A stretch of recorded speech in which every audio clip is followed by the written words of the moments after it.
ଆମକୁ ଶୁଭିଲେ ମୁଁ ସ୍ୱର ଭୁଲେଇ ଲାଗେ ସ୍ୱର ଠିକ ଅଛି ଆଉ ଥରେ ଗାଇବି ଦେଖିବା ଭଜୁକିନା ସାବି ରାମ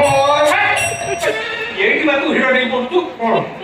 ରାମ ପାଖରେ ସାବି କୋଉଠୁ ଆଇଲା ସବୁ ତ ସବୁ ବୟସର ଭାଇ ସବୁ ତ ଏ ବୟସର ହଁ ଆଉ 2 ବର୍ଷ ପରେ ଆମ 2 ଭାଇ 40 ଡେଇବ 40 ଡେଇଲା ମାନେ ଆମକୁ 40 ଧରିବ 40 10 ପିନ୍ଧିବାକୁ ପଡିବ ହେଲେ ଦାରୁଣ ରହିବ ଆମ 2 ଭାଇଙ୍କ କପାଳରେ ତରୁଣୀ ସୁନ୍ଦରୀ ତରୁଣୀ କିଛି ଯୋଗାଡ଼ କରନ୍ତି ସେଇଥିପାଇଁ ମୋର କିଛି ମତିଭ୍ରମ ହେଇଯାଉଛି ଭାଇ ଓ ସେଇ ଚିନ୍ତାରେ ତୋର ମତିଭ୍ରମ ହଉଛି ହଁ ଭାଇ ଆରେ ମୁଁ ଭାବୁଛି ତୋର ଆସ୍କା ଫଟିକା କମା ନା ଭାଇ ଏ ଆସ୍କା ଫଟର କମାଲ ନୁହଁ ଇଏ ହଉଛି ବୟସର କମାଲ ବୁଝିଲ ଭାଇ ନା ଅଗ୍ରଜ ବୁଝିଲ ଅଗ୍ରଜ କାଲି ରାତିରେ ମୋବାଇଲ ଟିପା ଟିପି କରୁ ସୋଲିଲିୟମକୁ ଦେଖିଥିଲି ସୋଲିଲିୟମ ମାଲେ ମାଣ୍ଡା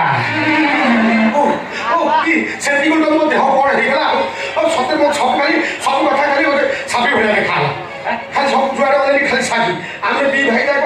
ଗଛ ଉପରେ ଚଢ଼ିକି ସାବିର ଯୋଉ ରୂପକୁ ଦେଖିଥିଲେ ସେଇ କଥା ଖାଲି ଆଖି ଆଗରେ ନାଚି ଉଠିଲା ଓହୋ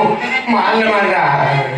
ମୋ ବଢ଼ିଆ ଦୃଶ୍ୟ ସେତିକି ତ ମୋର କଣ ହେଇଯାଉଛି ଆଉ ସେ ସୋଲିଲିୟମକୁ ଦେଖି କାଲି ରାତିରେ ସୋଲିଲିୟମ ଦେଖିଦେଲି ଆଜି ପର୍ଯ୍ୟନ୍ତ ଜୀବନ ହେଲାଣି ଏତେ ବାହାରିଣି ହେଲେ ସାବି ଅବସ୍ଥା ଯେମିତି କୌଣସି ଝିଅକୁ ମୁଁ ଦେଖିପାରୁନାହିଁ ସୋଲିଲିୟମକୁ ଦେଖିଦେଲି ରାତିରେ ମୋବାଇଲ ଟିପା ଟିପି କରୁ ଓ କି ଜିନିଷ এইভଳିଆ গাল ও কি রূপ কি চেহারা কি ঠানি কি বাড়ি কি চালানি পুরা মারে মান্ডা ଦେଖିଦେଲି ସେ କାଲି ରାତିରେ ମୁଁ ଭାବୁଛି ଶଳା ଏ ମୋବାଇଲ ପ୍ରେମରେ ସବୁ ଲୋକ କାହିଁକି ବାୟା ହଉଛୁ ଶଳା ଟୋକା ଠାରୁ ବୁଢ଼ା ପର୍ଯ୍ୟନ୍ତ ଏ ଟୋକଳି ପାଖରୁ ବୁଢ଼ୀ ପର୍ଯ୍ୟନ୍ତ ସମସ୍ତେ କାହିଁକି ମୋବାଇଲ ପ୍ରେମରେ ବାୟା ହଉଛନ୍ତି ସବୁ ଛୁଆ ସେ ସୋଲିଲିୟମର ଦୋଷ